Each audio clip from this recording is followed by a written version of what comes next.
आदरणीय अध्यक्ष महोदय एवं मेरे गुरुजनों एवं मेरे बाहर से पधारे सभी गणमान्य अतिथियों को मेरा सुबह का नमस्कार।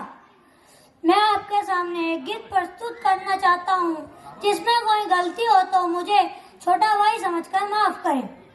हल्दी घाटी में समर लड़ियो, हल्दी घाटी में समर लड़ियो, वो चेतकड़ो सवार कटे,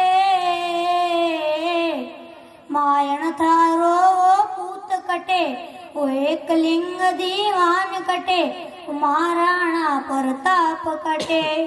मैंने बाचो इतिहास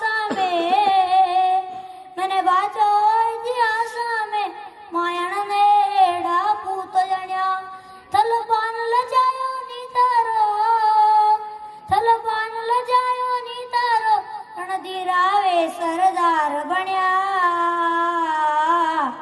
बेरिया रे मनसू बाटीड़ा, सारा पड़ गया करे आगे, वो झुक्यो नहीं नर नारियो, वो झुक्यो नहीं नर नारियो, अकबर री से नारे आगे।